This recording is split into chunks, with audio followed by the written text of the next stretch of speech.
عايزكم تحطوا كل الرينج روفرز اللي جبناها على جنب، ودي على جنب تاني. دي الرينج روفر فوج ويستمنستر اديشن.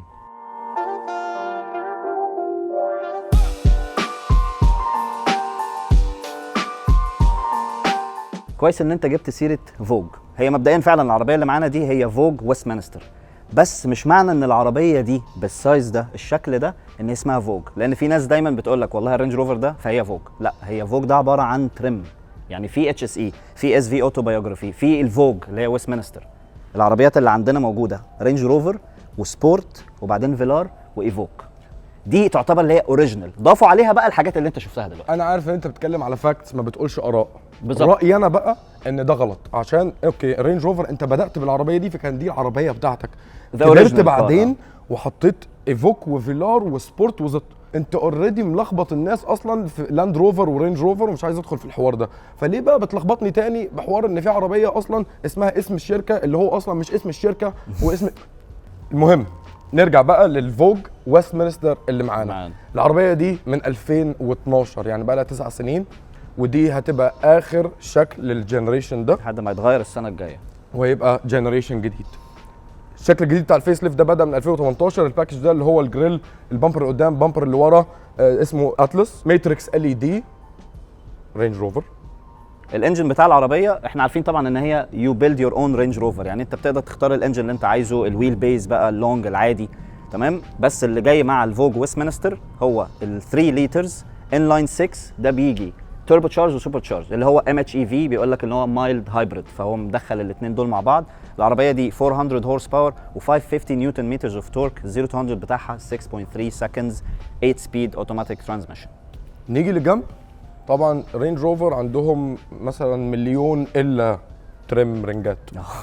فده واحده منهم، رنج من الرنجات المحترمه من احلاهم. 9 سبوك 22 انش 275 40 على كل الاربع دوائر. ومن الجنب طبعا فيها الديبلويبل ستيب، اللي هو اول ما تفتح الباب بيقوم فاتح لك، او لو انت عملت انلوك من جوه والباب مقفوله برضو بيفتح لك الستيب. جميل، ما بتحسش ان انت داخل الفور ويل خالص، وانت مش محتاج تطلع اصلا، لان في موضوع اللي هو الاكسس هايت، ان العربيه بتنزل لك خالص، بحيث ان انت لو عايز تطلع ما تحسش انت فاهم، يعني ممكن ده بالاير سسبنشن اللي على العربيه. بالظبط، مش محتاج حتى السايد ستيبس. في طبعا السيجنتشر اللي من الجنب بتاعت رينج روفر اللي هي فنت، المفروض هي مش فنت، بس هم معتبرين ان هي فنت، يعني هي مقفوله، هو بس وهي خلاص ده سيجنتشر. تشوف دي بالزبط يعني فوج بالظبط، يعني هي حاجه ثانيه فوج يعني رينج روفر يا عم.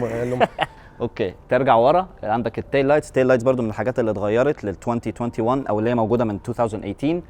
في 2 اكزوست موجودين، تمام، هم مش باينين خالص وانت ماشي، انت محتاج تنزل، بس هم كبار جدا يعني، وهم ذي ريل.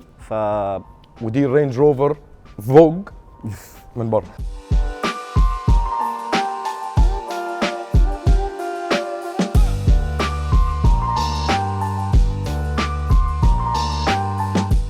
زيرو تو 100 بتاع العربيه 6.3 سكندز، بس مش جاي لي قلب اعمله خالص. انا ما عدتش ال 20 وانا سايق العربيه اليومين اللي فاتوا دول. لازم نعملها عدلي، بس لازم نعملها عشان هنمود عدلي، مود عدلي، هنمود عدلي، هن دايناميك عدلي، هن تراكشن عدلي، هن سبورت عدلي، ديها ولا بيدلز ولا حاجه. 3 2 1 واطلع 20 30 40 50 60 70 80 90 وادي 100. اذا مش عاجبك التايمنج بتاع 0 to 100 على الانجن ده، تقدر تاخد ال 5.0 لترز سوبر تشارج اللي بيجيب لك 565 حصان اس في اوتو بايوجرافي. بالظبط، اذا ده مش مقتنع بيه قوي يعني. غير كده بقى ارجع 20. اهم حاجه في الرينج روفر قعده الرينج روفر نفسها، يعني هي بتحكمك ان انت لازم تقعد كده انت لازم تقعد قعده شيوخي كده ازاي. لازم لما تسلم على حد، لو حد صاحبك عدى يعني مثلا ده عارفني، ما تسلمش عليه يعني كده اللي هو اخبارك، لا ارفع عايز ايدك تسلم بايدك اليمين كده. في طريقه تسلم كده وانت في الرنج، في الشمال ما بتعديش ال 30 درجه، تعمل له بس كده وخلاص تنزل تاني. احنا يعني دي اكتر عربيه ممكن نكون شرحناها في 0 to 100 من ساعه ما بدانا. فالعربيه دي يعني الرينج روفرز كلها بالظبط، يعني هم لو عملوا حاجه في المودلز الثانيه فهم خدوا فيتشرز من العربيه دي. وطبعا العربيه دي برضو فيها شويه فيتشرز مش موجوده في المودلز الثانيه، زي ما انت قلت في الحلقات الثانيه ان رينج روفر عندهم تريمز من هنا لابو ظبي. بالهبل، عندهم حاجات كتير وتقدر تضيف بقى زي ما انت عايز وتشيل وتحط، فاهم.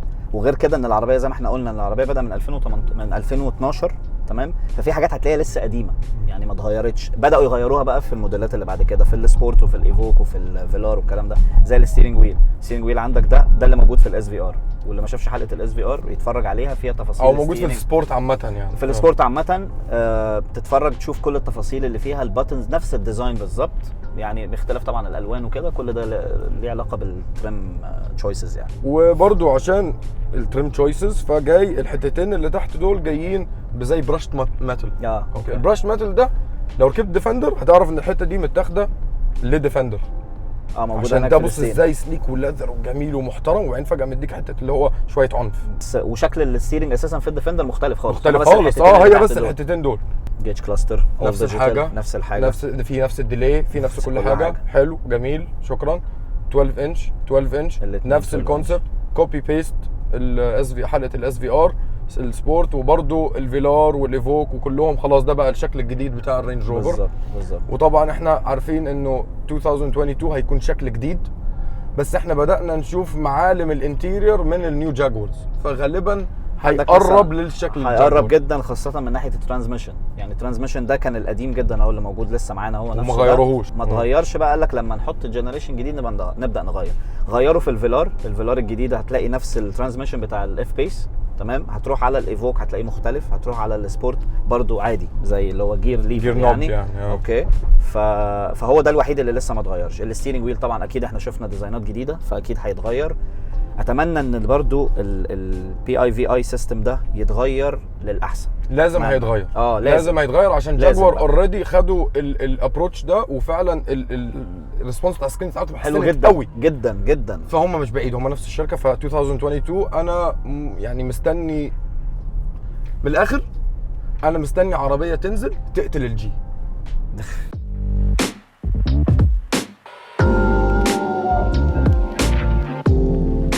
عشان هم يعني عملوا حركه صايعه ان هم استنوا الجي ينزل سنه سنتين ثلاثه لغايه لما الناس خلاص بقى وخد الهايب كله انت بقى. بالظبط. ممكن تغير راي واحد يميل اكتر الى الجي، عشان الجي نوعا ما الانتيريور بتاعه خلاص بقى له برده فتره، بقى له سنتين ثلاثه واتحط على الموديلات كلها. بالظبط. فما بقاش فيه انبهار برده في مرسيدس عشان خلاص اتعودت عليه الاي كلاس يعني. اتعودت عليه بالظبط. ابهرونا بقى السنه الجايه وادونا حاجه نخلينا ما اعرفش اتكلم في الريفيو بتاعي، واشهد لهم ان عربيه تفضل 9 سنين وتفضل تتباع الى يومك ده اولموست اول اوف ذير ستوك. يعني مش بينزلوا 2021 مثلا ما بيتباعش، لا مفيش هو بيبقى خلصان اصلا، انت بتتاخر حتى. فشئت ام ابيت دي one of the top SUVs في العالم. سيبك بقى، مش هقعد اقول لك ان في ستورج وفي انه في ثلاجه هنا وفي الحاجات الطبيعيه دي، ومش هقول لك ان السبيس بتاعها واسع، مع ان اللاج سبيس للكراسي اللي ورا توقعت انه يكون احسن بكتير عشان العربيه ضخمه. لما بتتكلم على 5 متر طول العربيه المفروض يكون مثلا، فاكر الافييتر كان عامل ازاي؟ شايف الكرسي قد ايه يعني. هو بيديك الراحه جدا الراحه، الهدوء اللي جوه، العزل، مفيش. انا لحد دلوقتي ما لقيتش غلطه. يعني بحاول امسك حاجه على العربيه، مش همسك بقى على الميريديان ساوند سيستم لان اوريدي هو موجود في كل رينج روفرز، فمش هنقعد نعيد بقى ونزيد في نفس الكلام. مش هتكلم على مثلا والله اصل الجير لا عايز يتغير، كل الكلام ده تبعده خالص على جنب. بس العربيه هو ده بس الكومنت اللي كنت عايز ازيده، انه ممكن يكون الفيتشرز اللي في العربيه موجوده في كل حاجه، وبالذات وبالاخص العربيات الصيني فيهم فيتشرز ممكن قد دي مرتين. بس هرجع واقول ان هي كلمه كواليتي. كواليتي انت ما بتسمعش ولا بتسمع. هي مش شطارتك في التكنولوجي قد ما هو انت ماشي. طب التكنولوجي اللي انت عاملها دي هتقعد معاك قد ايه؟ هتعيش قد ايه؟ فاهم؟ بدل ما يحصل بقى كل شويه حاجه تعلق حاجه تبوظ وبتاع.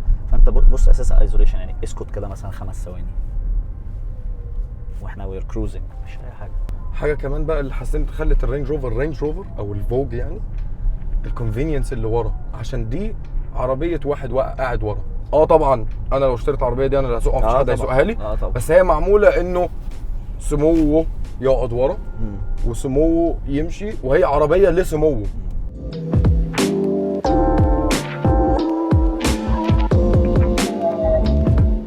في بقى زراير ورا، تاتش خفيف جميل، بس يعني خلاني لاول مره عايز اقعد في عربيه ورا. خليك تعمل انت عندك شريط كده باتنز ورا، الباتن اول واحد فوق ميوت.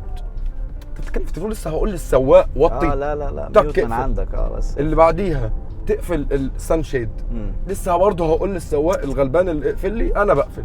وطبعا في 2 باتنز نور ديفرنت يعني قوه غير بعض. واخر واحده اللي هي احلى واحده بتاعت الازاز. انت ممكن لو انا قاعد ورايا ينزل الازاز بتاعه وبعدين يدوس عليها تاني، ينزل الازاز اللي جنبه، يدوس عليها تاني، ينزل الازازين ويتحكم في الازازين بزرار واحد هو اللي عنده موجود، سواء هو قاعد على الشمال او على اليمين. ده غير بقى اللي ان قاعد ورا بيتحكم في الكرسي بتاعك. انت تقدر تتحرك، هو باور سيت يعني تحس ان هو زي كانه مسار سيت، فاهم؟ يا باشا انت عايز اكتر من كده وانت قاعد ورا بصراحه. غير كماليات بقى عمرنا ما نتكلم عليها. انا عمري ما شفت لون الانتيريور ده في حياتي. الانتيريور حلو جدا وماشي مع لون العربيه من بره، هو اغمق شويه، ده اللي هو بيسموه ده نيفي ده النيفي بلو، واللي بره بايرن بلو اللي جوه نيفي، ماشي جدا مع الكريم او اوف وايت او ايفوري لو هتسميه ايفوري.